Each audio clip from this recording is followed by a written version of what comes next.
Bismillahirrahmanirrahim. Assalamualaikum warahmatullahi wabarakatuh. Waalaikumsalam. Teman-teman sekalian, salam sejahtera untuk kita semua. Selamat datang Mas Chandra pada sesi online teman Ramadan. Teman-teman sekalian juga selamat datang. Senang sekali saya bisa hadir lagi pada sore hari ini. Ini adalah hari kita yang ke-10 dalam bulan ini, dan sesi kita yang tahun kita yang ketujuh kita mengadakan sesi online teman Ramadan ini. Nah, teman-teman sekalian, pada sore ini kita akan bicara tentang negara budaya Indonesia dan anti korupsi. Ini tema yang selalu relevan dan selalu hangat dibicarakan, terutama menyangkut soal situasi berbangsa dan bernegara kita. Nah, teman-teman sekalian, sebagaimana kita tahu bersama bahwa korupsi itu bisa kita kategorikan sebagai satu kejahatan luar biasa, karena dampaknya yang begitu masif, yang begitu besar, yang begitu merusak, dan bukan hanya itu saja, tetapi dia juga melanggar hak asasi sosial atau hak sosial masyarakat, hak ekonomi masyarakat, karena ada banyak sekali manfaat yang harus diterima oleh masyarakat, terutama kelas-kelas rakyat di bawah misalnya, tetapi dia diselewengkan gitu ya, diambil. Nah, obrolan tentang ini tentu saja selalu menarik, dan kita akan bicara apakah korupsi itu bagian dari, boleh kita sebut sebagai budaya. Tentu saja kita tidak setuju, tetapi ada banyak sekali orang yang kalau udah putus asa, Mas Chandra bilangnya ini kayaknya budaya kita ini, budaya Indonesia. Tetapi tentu saja kita tidak menginginkan itu, dan ketika kita membicarakan ini, kita juga bicara tentang bagaimana kita memperbaiki bangsa kita. Nah, tema tentang negara budaya Indonesia dan anti korupsi ini kita akan bicarakan sepanjang satu jam ke depan. Saya juga akan persilakan saja langsung kepada Mas Chandra untuk membicarakan topik ini. Mungkin sekitar 20 menit pertama, Mas Chandra. Setelah itu nanti kita akan tanya jawab atau menjawab pertanyaan teman-teman yang dikirim di kolom komentar.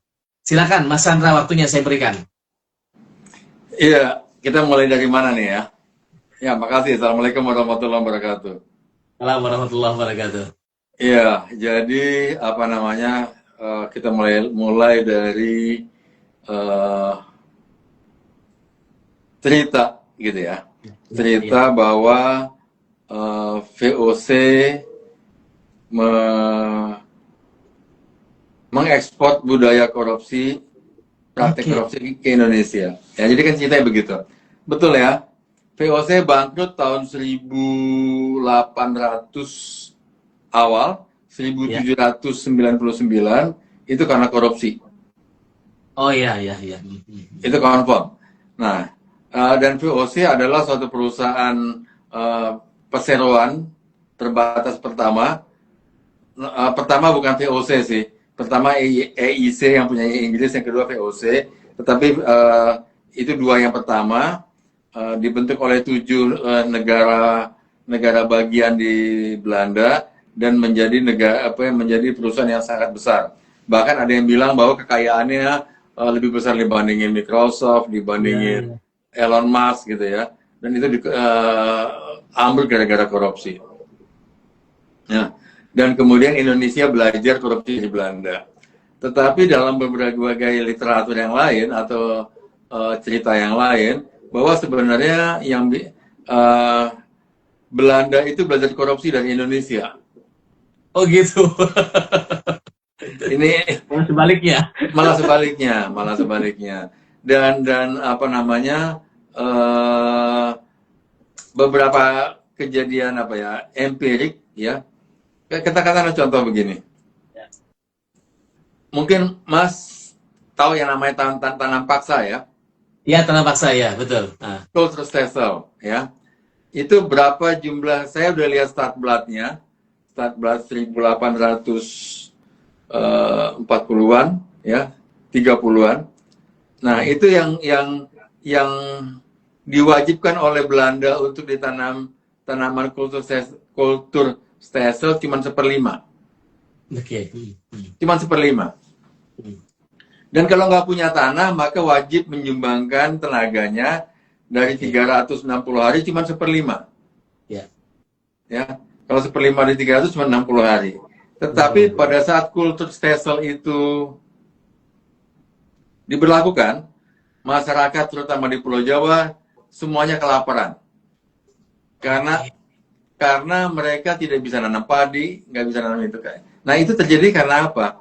Nah jadi sebagian orang bilang begini, yang diwajibkan berdasarkan stat blood itu cuma 1/5.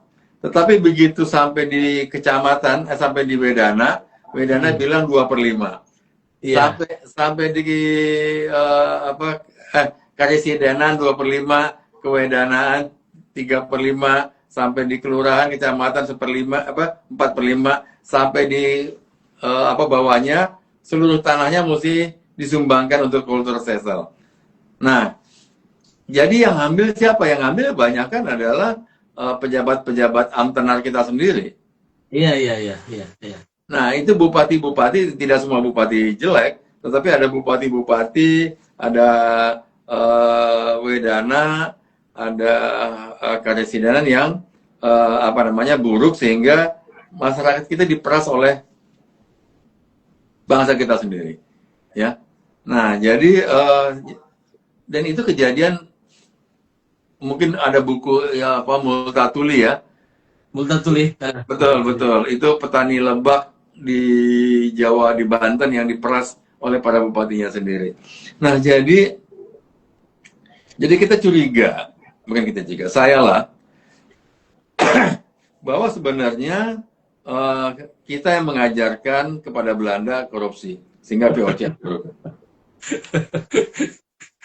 Akar muasalnya di mana? Kalau kita berpikir sedikit, bisa jadi akar muasalnya adalah kita kan hidup dalam suasana feodal. Ya. Begitu ya. Kita hidup dalam suasana feodal. Nah, dalam konsep filosofi feodal, maka tanah menjadi ukuran kekayaan seseorang. Seorang bupati menguasai seluruh tanah. Beberapa yang lain dikasih tanah perdikan oleh raja. Raja menguasai banyak tanah, gitu ya. Nah, masyarakat hidup di tanah milik seorang kaum feodal. Dan kemudian dia mesti setor kepada bupati, kepada raja, hasil bumi yang dia peroleh dari tanah yang dia gunakan. Jadi kepemilikan tanah itu nggak ada kepemilikan pribadi. Semuanya milik raja, atau ada tanah perdikan, itu milik yang pemilik perdikan tersebut.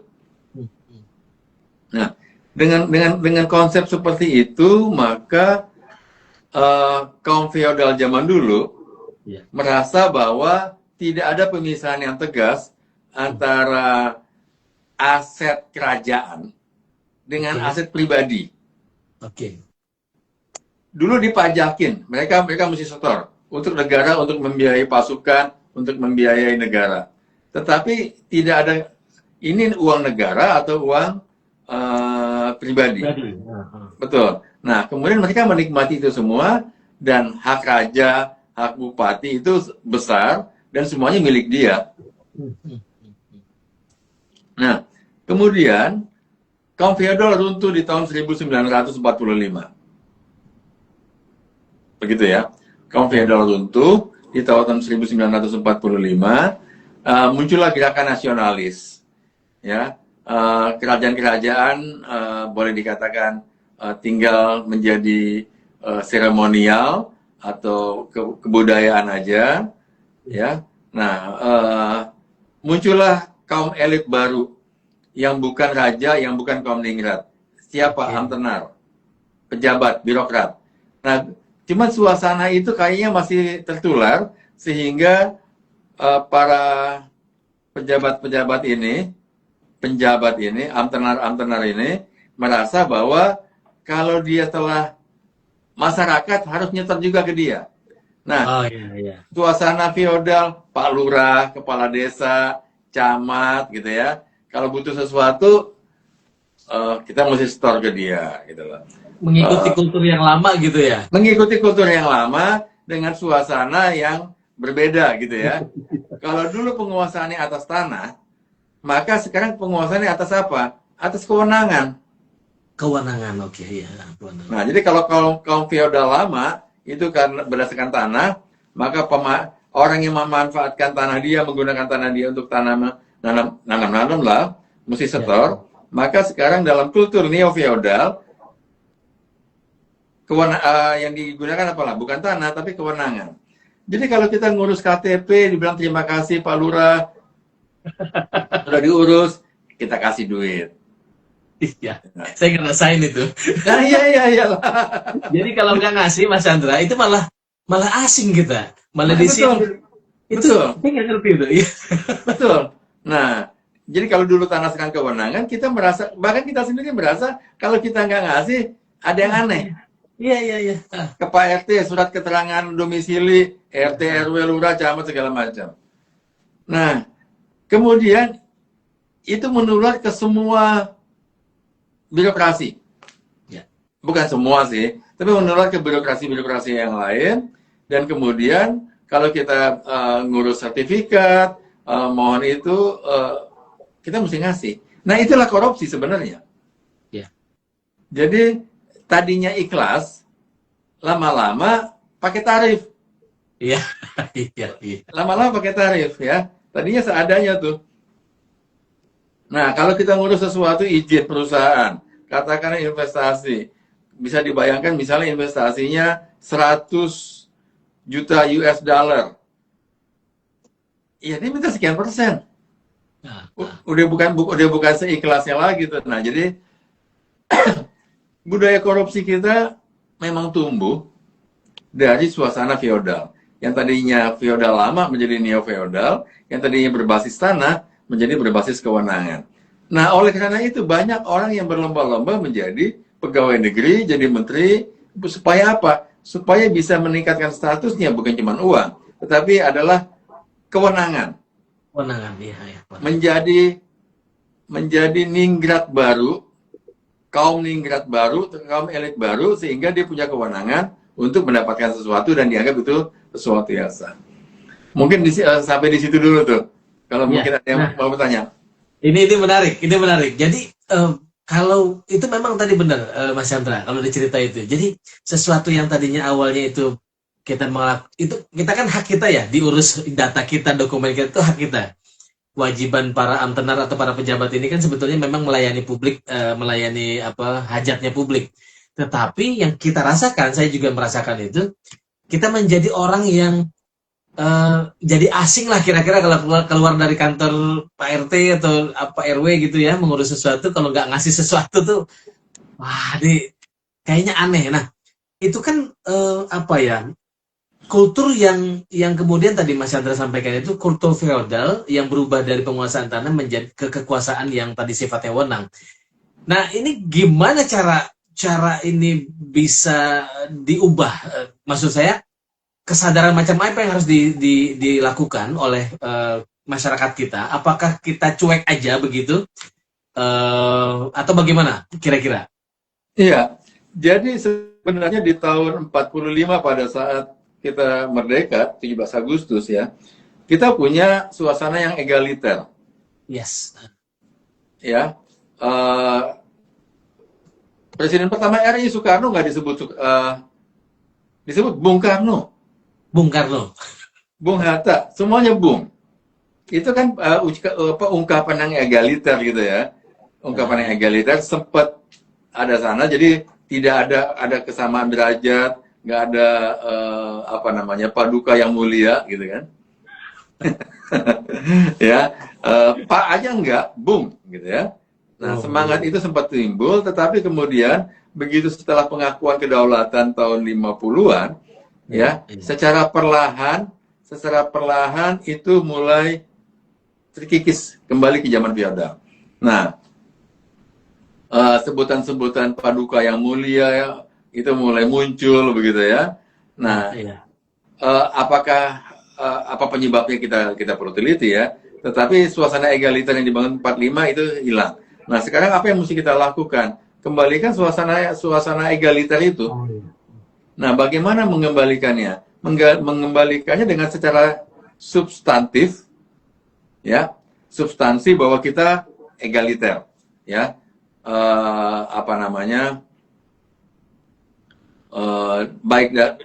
bahwa kita sama sederajat, kita harus perlakukan gini, kita harus perlakukan bahwa para penjabat itu adalah apa ya, pengurus negara ini. Pengurus Jadi negara, betul. jadi kalau kita bikin KTP, bikin SIM segala macam, kita nggak perlu bayar. Bahkan dalam titik yang paling ekstrim saya bilang, terima kasih aja nggak perlu. Karena itu hak kita. Oke, oke, iya, iya. Itu hak kita mendapatkan KTP. Ya. Dan kewajiban negara memberikan kita KTP. Jadi jangan dibalik. KTP-nya sudah diurus, harusnya kalian terima kasih. Enggak. Negara yang butuh KTP. Kita nggak butuh KTP kok sebenarnya. Negara yang butuh.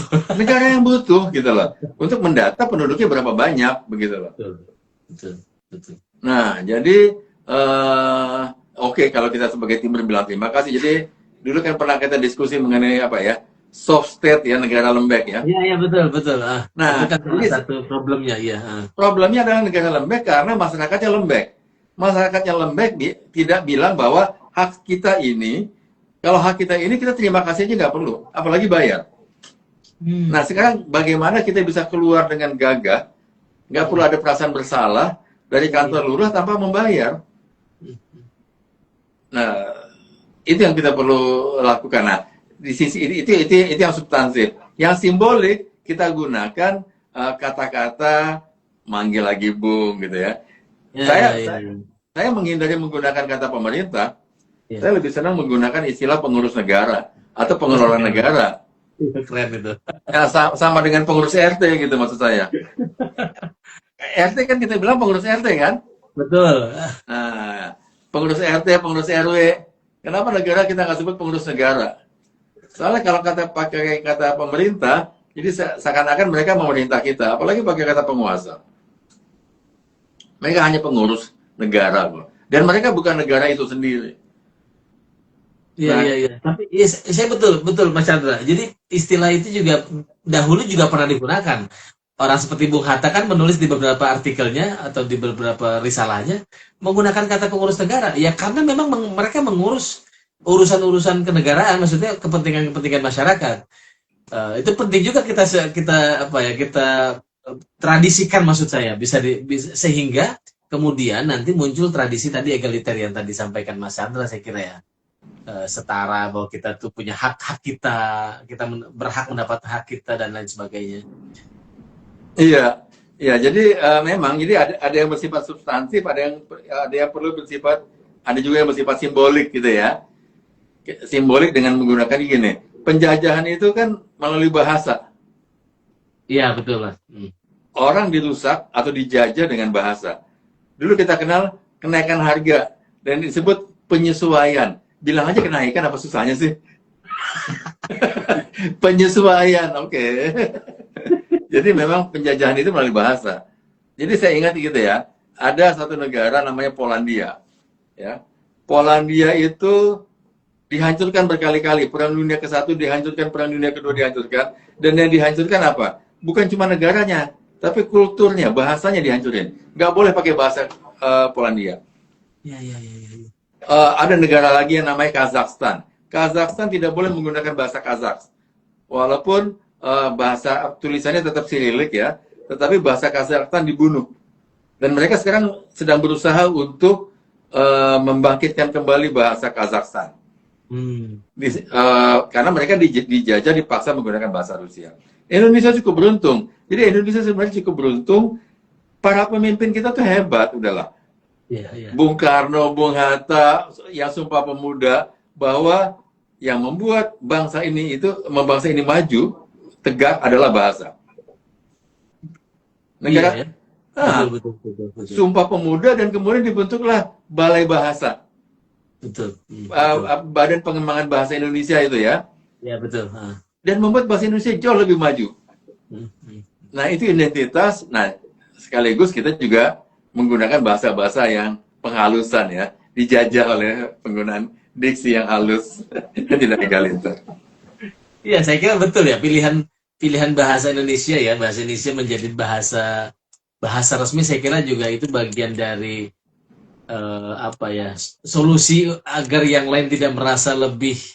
Ya, bayangkan kalau kita menggunakan bahasa Jawa sebagai bahasa resmi, itu kan mungkin saja karena mereka Jawa waktu itu kan sangat dominan gitu, tapi memilih bahasa Indonesia sebagai bahasa bahasa persatuan, bukan bahasa persatuan, bahasa negara itu saya kira pilihan yang sangat cerdas, saya kira itu. Betul. Orang merasa semuanya diorangkan gitu ya, Mas Betul. Chandra. Kayak negara tetangga, misalnya negara Singapura, kan dia punya 4 bahasa kan, Ya, bahasa resmi, walaupun ya. akhirnya pakai bahasa Inggris secara prakteknya. Di Malaysia juga begitu kan. Betul. Ya, Betul. jadi kita cukup beruntung, bukan cukup beruntung. Ya kita beruntung punya pemimpin yang punya visi ke depan. Betul. Betul. Oke, saya ingin sampaikan pertanyaan dari ada teman kita namanya Dinar Akhiu. Ini tanya soal korupsi itu terjadi Pak Chandra itu karena pengaruh dogma yang terlalu menggaungkan welas asih katanya. Sehingga orang yang melakukan korupsi itu bisa jadi ada dalih dari situ, dari welas asih tadi. Karena negara yang sekuler atau liberal index. Ini gimana kira-kira menurut Mas Chandra? Iya, saya nggak tahu apa yang dimaksud dengan welas asih ya. Tetapi gini, korupsi hadir karena orang tidak tahu mana yang haknya dan mana yang bukan haknya. Oke. Ya, kalau saya menganggap begitu, ya. Orang tidak tahu ini haknya dia atau tidak. Pada saat hak negara dan hak pribadi bercampur aduk, maka korupsi itu timbul. Ya, saya pernah mengadakan tes begini. Saya bilang kepada sekelompok yang bekerja di satu perusahaan, gaji Anda berapa? Sekian. Tunjangan berapa? Sekian. Tunjangan yang lain apa? Tulis. Begitu mereka tulis, nah di luar itu haram, saya bilang. Oke. Di luar itu haram. Gaji Anda cuma 100, tunjangan 20 misalnya. Tunjangan kehadiran, tunjangan apa, tunjangan makan, tunjangan segala macam. Oke, taruhlah 50, 150. Kalau Anda terima uang di luar yang 150, sehubungan dengan jabatan Anda, itu haram, saya bilang. Iya.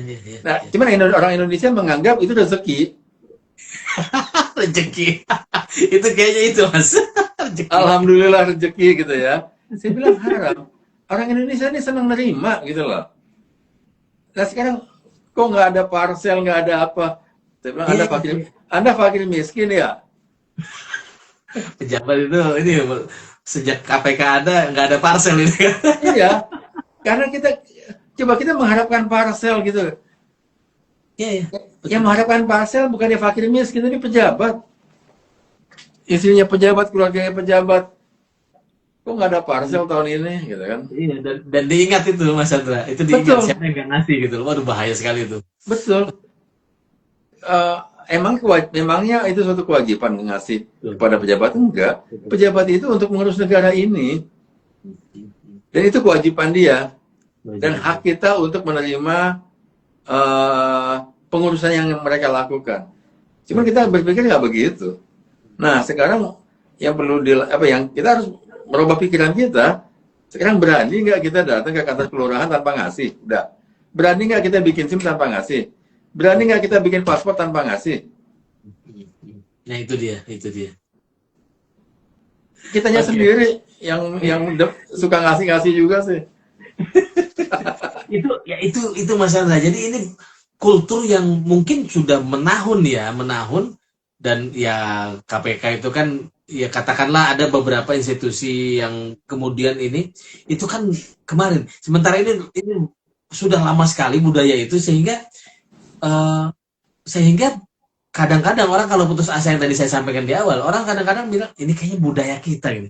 Padahal kan itu sesuatu prinsip kita itu kan sebetulnya budaya kita itu budaya egaliter, bukannya ini gitu. Nah ini kan mengubah pandangan itu Mas Chandra yang saya kira kesulitannya. Betul, berat gitu ya. Gini, saya mau koreksi sedikit ya. Budaya kita adalah budaya feodal. Oke. Ya. Kita budaya feodal ya di banyak daerah kita. Walaupun dengan tingkat kefeodalannya ada gradasi, ada yang sangat feodalistik, ada yang kurang feodal. Tapi budaya kita budaya feodal. Dalam budaya feodal, maka raja kaum bangsawan itu adalah pemilik segalanya. Oke. Boleh ngambil apa saja dan harus disetor upeti budaya feodal ya. Kalau ada raja kan gini, Jadi kemudian bahkan bupati-bupati itu kan raja vasal ya. Misalnya kekuasaan di Mataram, ya, ada raja vasal di Tuban, kualitasnya Betul. seperti raja vasal ya, ada di Gresik, nyetor semua ke Mataram gitu ya. Dengan tukerannya apa? Jaminan perlindungan keamanan. Hmm. Hmm. Ya, kalau Anda nyetor maka Anda aman. Itu kan yang diterapkan bukan cuma di Jawa, tetapi di Cina pun begitu dulu. Iya, iya. Mereka punya raja-raja vasal, di Inggris pun begitu, ya. Nah, itu yang kemudian terbawa sampai sekarang. Yang tadinya penguasaan atas tanah, jadi sekarang penguasaan atas kewenangan. Ini kewenangan saya, maka Anda mesti setor. Nah, kan jadi begini. Misalnya Bapak Menteri, bukan Menteri seseorang ya, Menteri, dia merasa bahwa dia punya kewenangan keseluruhan kementerian itu. Maka kanwil-kanwilnya mesti setor ke dia. Nah, kanwilnya itu kepada dinasnya, lo setor. Anda setor. Akhirnya yang paling bawah nyetor ke masyarakat, bertingkat itu. Jadi uang itu mengalir ke atas, bukan ke bawah. Nah, itu yang terjadi. Jadi itu sistem kan dari lurah, setor ke camat, setor ke bupati, wedana gitu ya. Bertingkat, dan itu terjadi dari zaman dulu. Nah, revolusi Indonesia tahun 1945 belum berhasil untuk membuat kita lebih egaliter, walaupun sempat egaliter. Cuma sampai tahun 49-50 masih egaliter. Setelah itu kita kembali ke zaman feodal. Iya, iya. Nah, dengan begitu mereka merasa bahwa terima uang itu sah. Iya. Padahal itu kalau dalam sistem hukum itu adalah gratifikasi. Gratifikasi, betul. Betul. Itu gratifikasi. Nah, cuman karena sistem feodal kita terbawa, mereka menganggap ini rezeki. Pada saat KPK mengkampanyekan bahwa itu gratifikasi, nggak boleh terima duit, shock mereka. Ya. Penolakannya ada nggak? Ada penolakan nggak? Banyak. Beberapa mereka saya bilang, apa hak Anda untuk menerima ini? Coba jelaskan kepada saya. Ya, nggak bisa jawab. Saudara bukan kakek, bukan nenek, bukan kalau dapat dari kakek nenek boleh lah, dari suami istri boleh. Saudara bukan kakek, bukan pacar, bukan suami, bukan istri, bukan. Apa yang membuat Anda merasa berhak menerima uang ini? Nggak bisa jawab. Cuman marah aja sama saya. Marah. Gak punya cara lain selain marah. Iya, padahal saya cuma bertanya gitu loh. Kenapa sampai Anda diberikan ini? Apa motivasinya? Hak Anda bukan? Betul. Nah, tapi kemudian begitu 2019 KPK juga dilemahkan, ya, dengan undang-undang. Yang bilang KPK diperkuat itu jejak digitalnya masih banyak tuh yang bilang dulu. KPK 2019 itu memperkuat perubahan undang-undang. Saya bilang, siapa yang pernah ngomong begitu silakan mempertanggungjawabkan kepada Tuhan lah. Parah itu. Aduh. Dirusak betul kita dari dalam, iya betul. Nah, akibatnya proyek, karena tadi tanah sekarang adalah kewenangan. Kewenangan itu apa? Proyek. Saya punya proyek, pimpinan Pimpro gitu ya. Pimpro proyek pembangunan jalan, pembangunan jembatan. Itu kan kewenangan saya. Maka boleh dong saya dapat sesuatu dari sana di luar gaji. Padahal yang halal cuma gajinya doang, nggak sama tunjangan-tunjangan. Vendor-vendor pada nyetor, gitu ya. Vendor ini nyetor ini. Jadi ada istilah tempat basah dan tempat kering. Tempat basah dan keringnya itu terkenal sih, ya betul. Kita kenal itu kan ya. Padahal nggak boleh ada tempat basah dan tempat kering. Nggak boleh ada. Berapa yang Anda digaji? 100 rupiah, 100 rupiah gaji Anda. Itu yang boleh Anda bawa pulang. Saya pernah lakukan itu ke suatu perusahaan.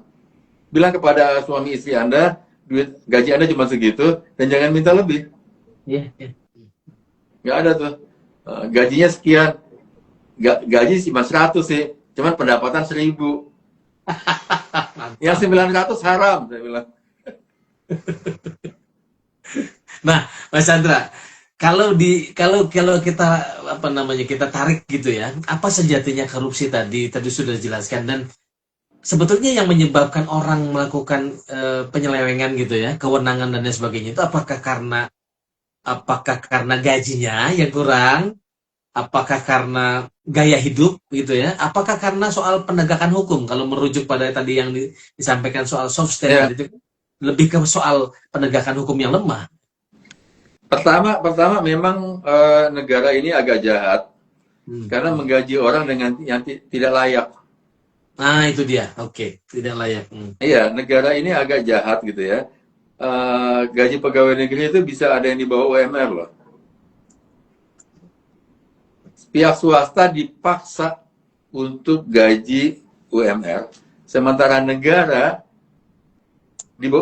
bisa ada yang di bawah UMR. Ya, nah itu kejahatan negara tuh. Jadi nggak boleh ada lagi sebenarnya gaji pegawai negeri ASN yang di bawah UMR. Hmm. Nah, kalau mereka di bawah UMR, akibatnya apa? Mereka korupsi karena kebutuhan. Betul, betul. Dan banyak, saya mau sampaikan aja. Ibu saya itu dulu tenaga honorer guru. Ya, jadi bapak saya kerja, ibu saya tenaga honorer guru. Ya saya tahu berapa gajinya. Saya geleng-geleng kepala.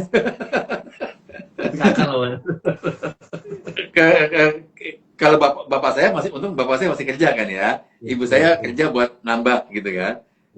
Kalau dia kepala keluarga, nggak hidup. Betul. Nggak hidup. Itu pun sudah dipotong pula dengan beras 50 kilo yang isinya beras busuk gitu ya. Jadi setiap orang kan dapat jatah 10 kilo, 10 kilo. Saya 10 kilo, bapak saya 10 kilo kan jatah.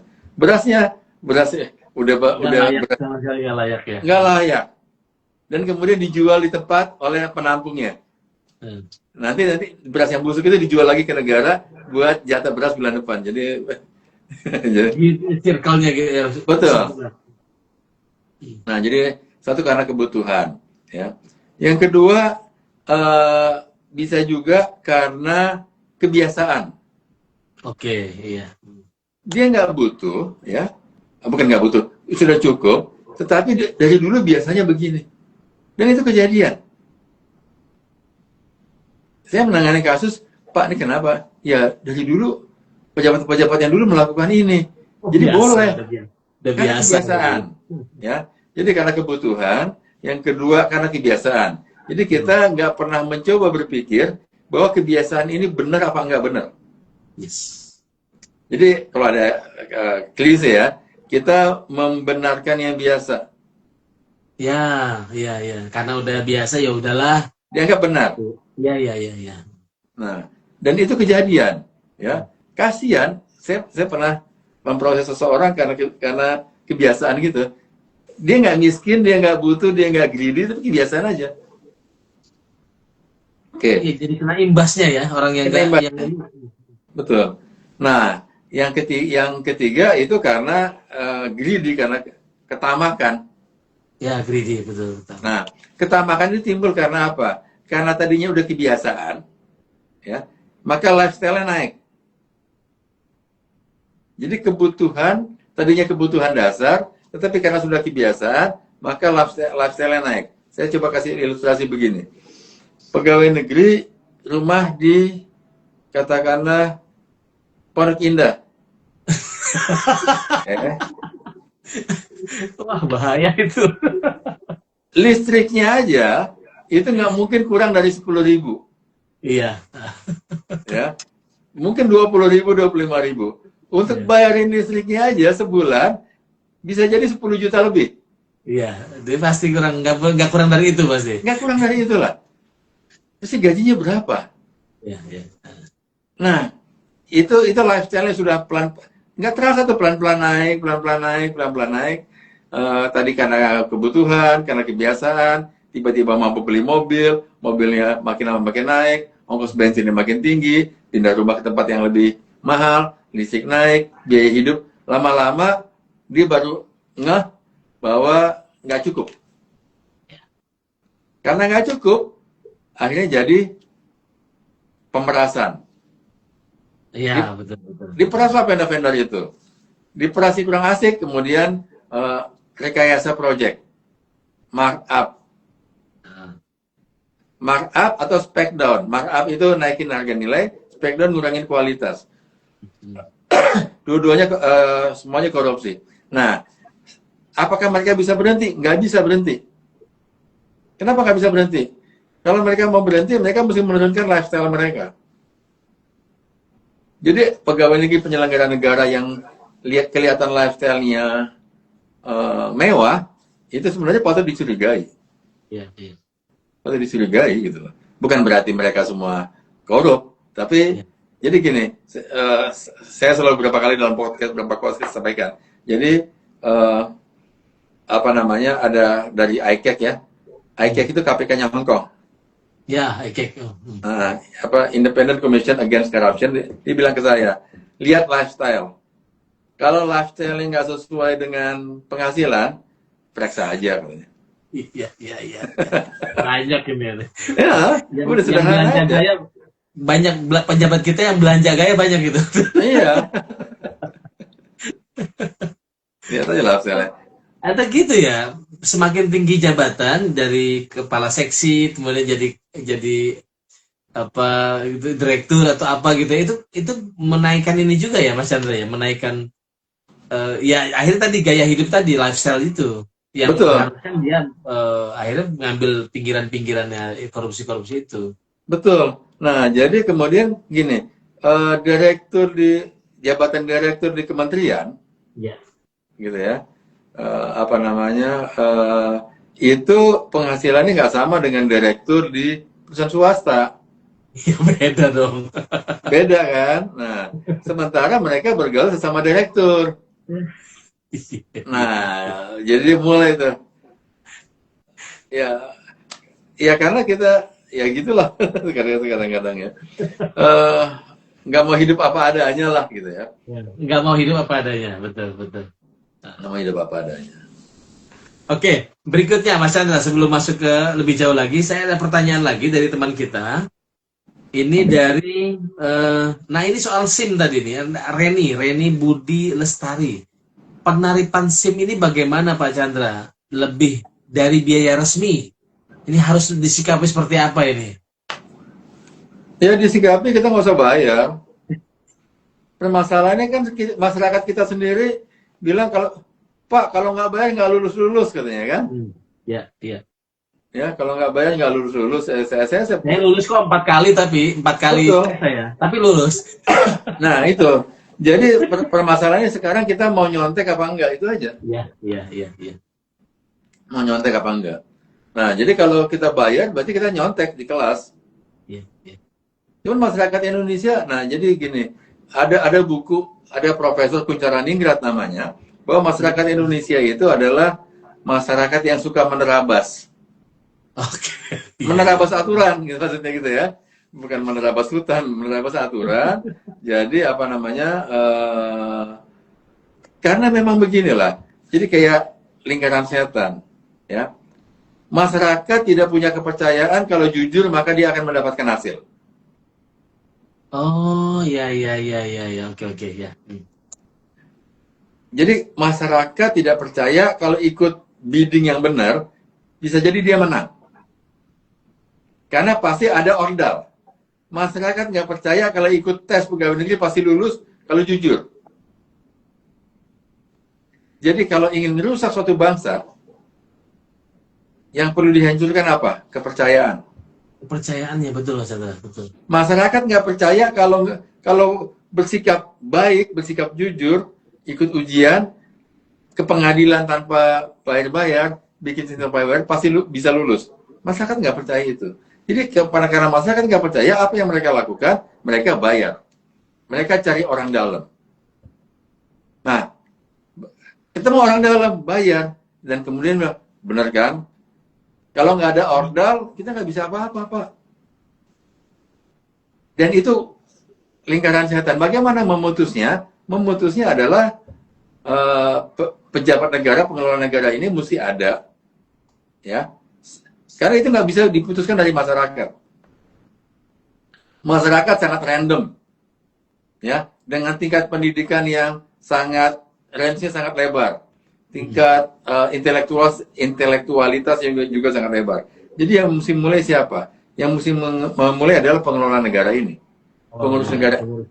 Nah, dulu KPK pernah mencoba, ya, memutus mata rantai ketidakpercayaan ini. Dan tingkat kepercayaan terhadap KPK waktu tahun 20 tahun yang lalu tinggi sekali kan? Tinggi sekali. Karena yang paling penting adalah apa? Kepercayaan. Nah, sekarang pemerintah bisa nggak membangun kepercayaan bahwa kalau tes dengan jujur bisa lulus. Kalau ikut tender project, nggak pakai orang dalam, bisa menang. Asal harga murah, kualitas bagus. Iya. Pemerintah mesti jamin itu. Jadi kalau saya berpendapat, kalau seandainya masyarakat tidak percaya terhadap apa yang dikatakan pemerintah, yang salah pemerintah. Ya, betul. Karena mereka nggak berhasil membangun kepercayaan itu. Pada saat kepercayaan terhadap pengurus negara, pengelola negara ini rendah, negaranya akan hancur. Loh, ini sampai pada tingkat apatis, saya nggak tahu apakah bisa disebut apatis, Mas Chandra. Sampai orang bilang di masyarakat berkembang, kalau ada urusan sesuatu, jangan ngurus ke polisi lah gitu. Itu kan sampai pada tahap itu, orang-orang sampai nggak percaya gitu. Betul. Dan ini adalah sebenarnya yang saya kurang paham ya. Kok para pejabat tidak merasa bahwa ini adalah alert gitu loh. Betul. Kalau polisi udah nggak dipercaya, jaksa nggak dipercaya, pengadilan nggak dipercaya, pejabat pemerintah nggak dipercaya, birokrasi nggak dipercaya, negara ini nggak akan kemana-mana, rontok negara ini. Dan bahwa demo-demo kemarin yang Agustus segala macam, itu kan cuma perwujudan dari kekesalan yang dipendam gitu, yang sudah bertumpuk. Gitu. Ya kita bikin. Ini ada komentar ini dari Ibu Alida Astarsis. Dalam kondisi darurat korupsi seperti ini, Mas Chandra, apakah kita masih bisa berharap adanya perbaikan?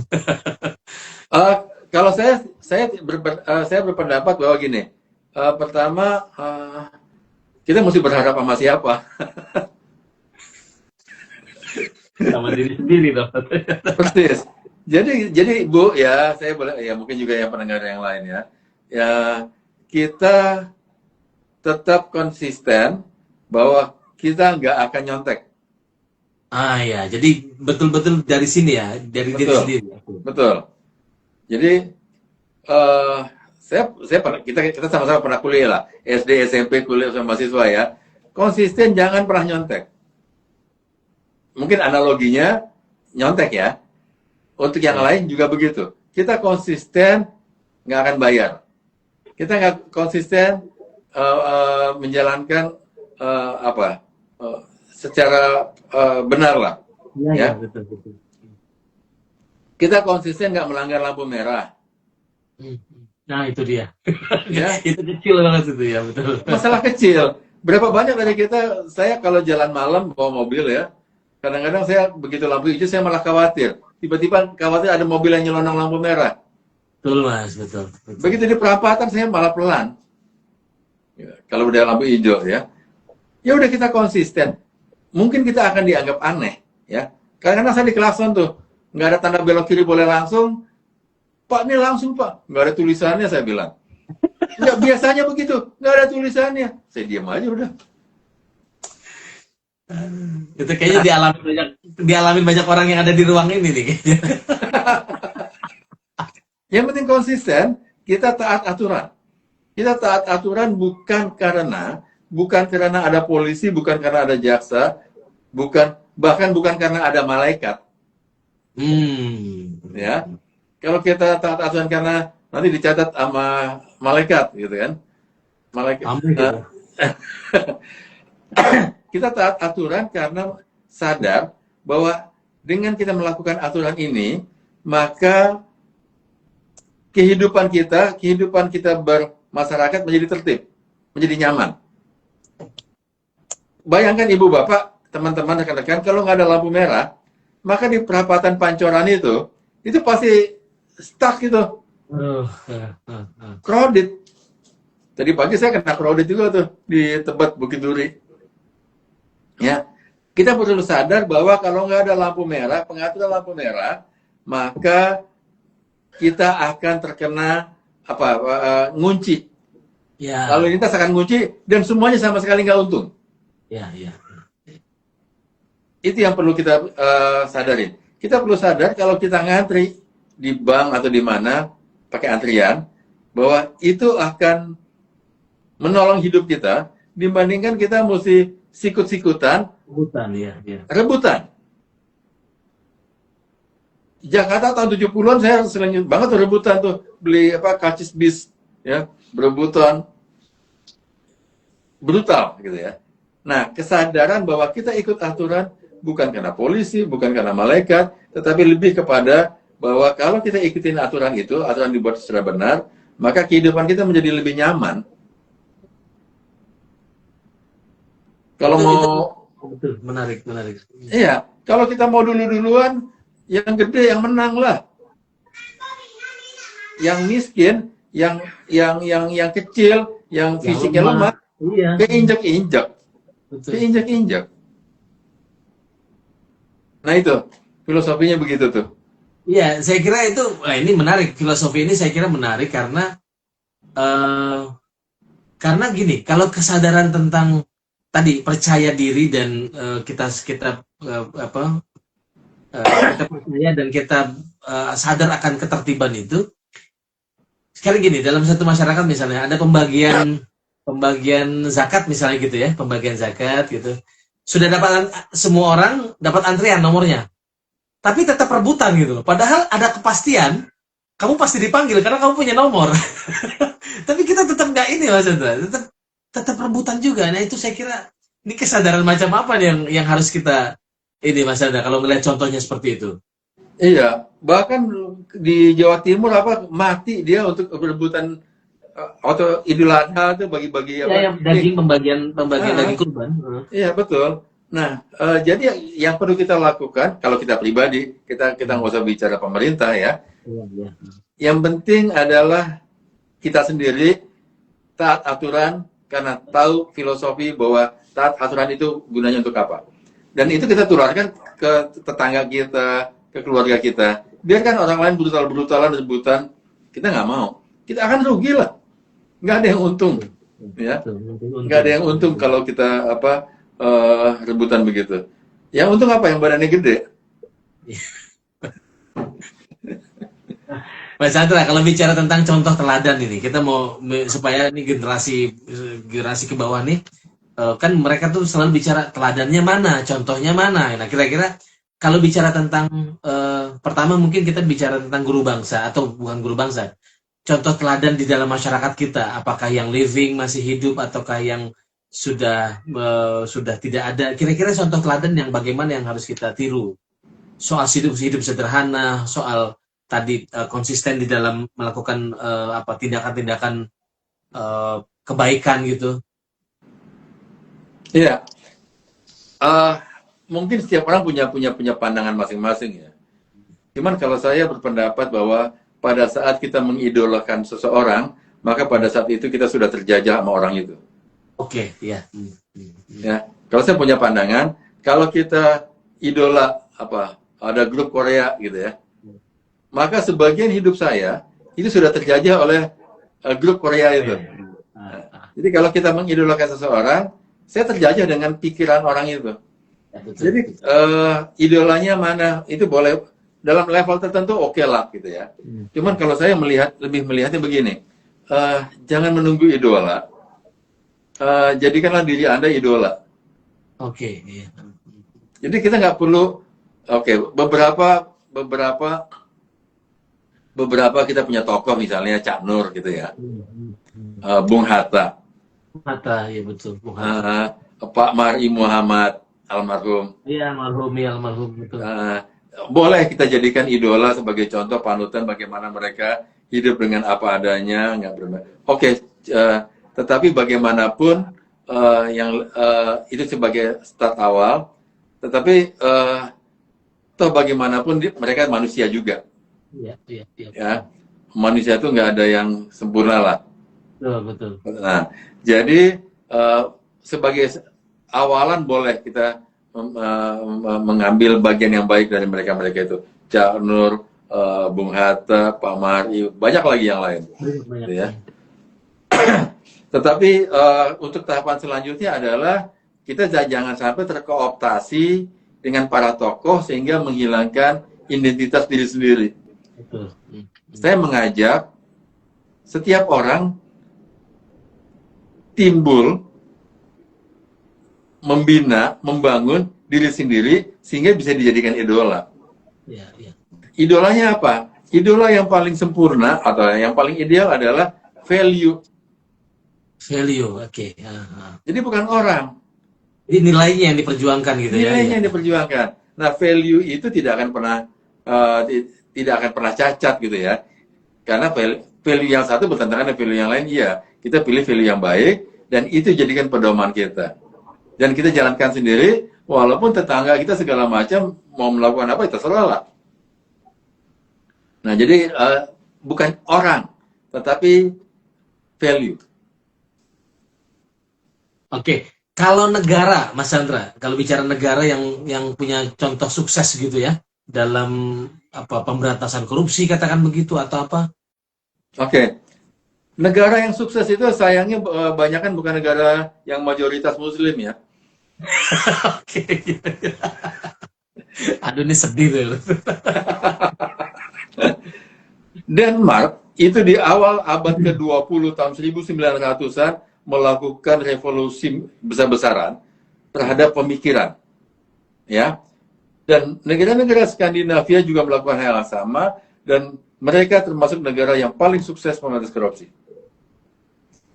Finlandia, Norwegia, Denmark, itu Eropa Barat semua ya, yang ini ya. Eropa Utara. Eropa Utara maksud saya, Eropa Utara. Iya, negara-negara Eropa Barat yang di bawah, yang di selatan, itu bahkan nggak sukses. Kalau kita lihat dari indeks persepsi korupsi negara Italia, Spanyol, Perancis, ya itu ya bagus dibandingin kita. Ya, tetapi tetaplah gitu ya. Skandinavia inilah ya. Nah, negara Skandinavia itu benar-benar sukses lah. Dan mereka melakukan itu dengan by design lah. Mereka itu negara mungkin pernah nonton film ini ya, Viking ya. Viking. Apa Ragnar Lodbrok gitu ya. Ragnar ya.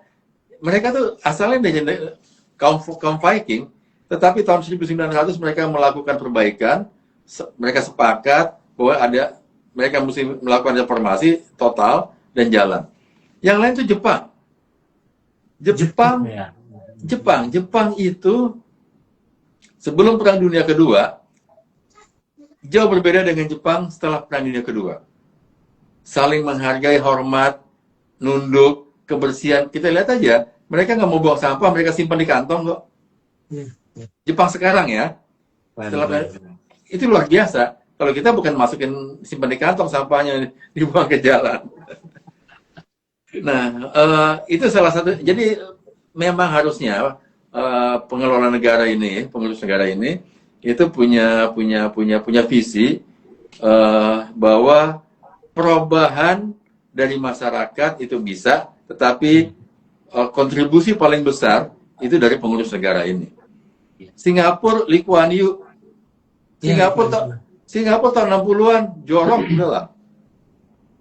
Itu sarang narkoba apalah macam-macam lah, kejahatan semua di sana dulu tuh. Nah, itu contoh-contoh negara. Cuma kalau kita mau bandingkan ya, kita bisa bandingkan dengan negara Skandinavia. Kalau Singapura terlampau kecil lah. Wilayahnya kecil, negara yang dikelola juga sedikit ya. Yang dikelola sedikit ya. Nah, kita bisa mengambil Jepang. Jepang penduduknya besar loh.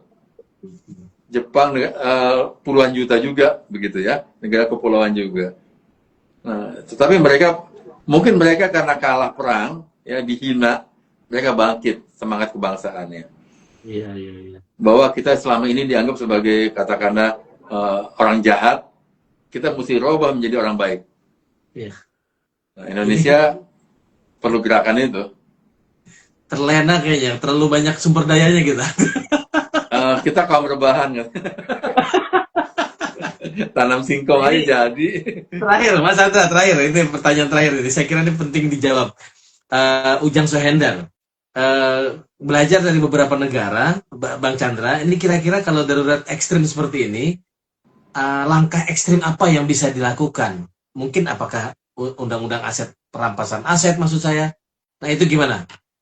Iya, pertama begini, kalau saya mau bilang langsung ya, undang-undang perampasan aset pertama yang akan saya tanya adalah, Anda sudah baca belum itu draft undang-undangnya? Itu dia, oke. Saya udah baca. Kemudian apakah undang-undang itu suatu yang baru? Enggak, di undang-undang lain sudah ada. Jadi itu kayak clickbait, ya. Judul sama isi nggak konsisten. Seakan-akan itu bisa menyelesaikan semua masalah, enggak, ya. Jadi dalam keadaan seperti ini yang perlu kita lakukan apa? Pertama, dari diri kita sendiri, kita nggak mau ikutan arus untuk korupsi. Kita konsisten nggak nyontek, udah. Dan itu bukan perkara mudah. Saya nggak bilang itu mudah. Konsisten untuk tidak nyontek nggak mudah. Saya pernah ngurus sertifikat ya. Saya urus sendiri dari A sampai Z. Ngukur sendiri, saya ajak orang BPN segala macam, ya. Dan itu nggak mudah. Teman kita bahagia. Kalau sukses kita bahagia. Saya mau ajak begini. Kita lulus ujian dengan nyontek. Lebih bahagia mana sementara kita lulus ujian tanpa nyontek? Oh iya, jauh. Jauh.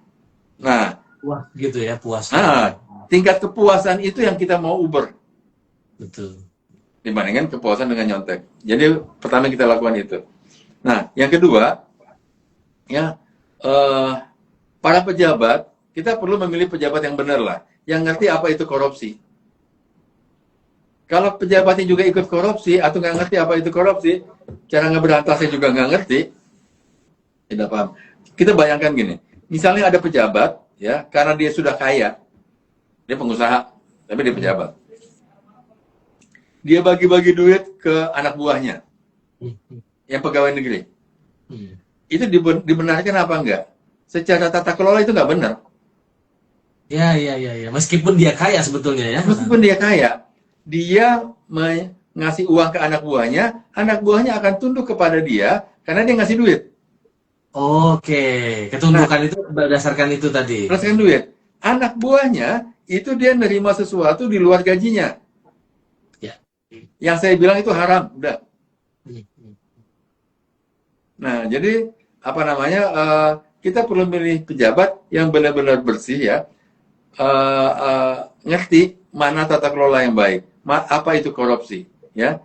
Jadi jangan kita milih pejabat yang bicara akan memberantas korupsi segala macam, tapi nggak tahu apa itu korupsi, ya. Melakukan suatu proyek, membuat suatu program yang nggak ada dasar hukumnya dan mengeluarkan uang negara itu korup. Oh itu banyak tuh sekarang itu. Gede-gede lagi. Kayak begitulah. Mana persetujuannya? Sementara di BUMN di apa kalau nggak sesuai dengan RKAP tahunan melakukan program mengeluarkan duit itu jaksa melotot itu masuk penjara itu. Iya. Ya saya pengacara saya bilang, Anda melaksanakan program ada di RKAP apa enggak? Ada di rencana tahunan apa enggak? Kalau enggak ada, perbaiki dulu rencana tahunan Anda. Jangan laksanakan kalau tidak ada persetujuan dari RUPS. Betul. Apalagi proyeknya gede.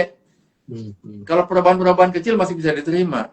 Nah sekarang banyak nggak program-program kita yang nggak ada? Iya, nggak ada payungnya, nggak ada payung hukumnya. Nggak ada payung hukumnya. Tapi jalan gitu loh. Ya, pakai begitulah. Ya begitulah pokoknya. Baiklah. Ini waktunya sudah lewat teman-teman sekalian. Jadi saya harus mengakhiri pembicaraan kita pada sore hari ini. Ini pembicaraan yang saya kira sangat menarik. Ini masih ada banyak sebetulnya yang masih bisa kita bicarakan, tetapi kita harus sudahi. Ada beberapa hal yang bisa saya highlight dari pembicaraan kita, tetapi yang paling utama adalah soal kita harus memulai perbaikan itu dari diri sendiri. kita harus konsisten taat aturan seperti yang sampaikan oleh Mas Chandra. Kita taat aturan itu bukan karena ada polisi, bukan karena ada jaksa, bukan karena ada aparat, tetapi memang itu kita sadar bahwa kita antri misalnya itu adalah cara kita untuk hidup secara tertib. Kita tidak kita memulai membangun integritas diri itu dari diri kita sendiri. Tentu saja pengalaman masyarakat itu punya kontribusi, tetapi kontribusi paling penting yang paling besar adalah dari pengurus negara. Baiklah teman-teman sekalian, saya kira itu yang bisa saya sampaikan dari pembicaraan kita pada sore hari ini. Terima kasih Mas Chandra atas waktunya. Teman-teman juga terima kasih sudah memperkaya obrolan kita dengan pertanyaan dan komentar. Kita kembali lagi pada hari Rabu nanti bersama narasumber yang lain. Terima kasih. Billahi taufiq wal hidayah. Wassalamualaikum warahmatullahi wabarakatuh. Waalaikumsalam warahmatullahi wabarakatuh. Terima kasih. Mohon maaf kalau ada yang salah. Iya, terima kasih Mas. Salam Saya akhiri sehat semua. Ya, terima kasih.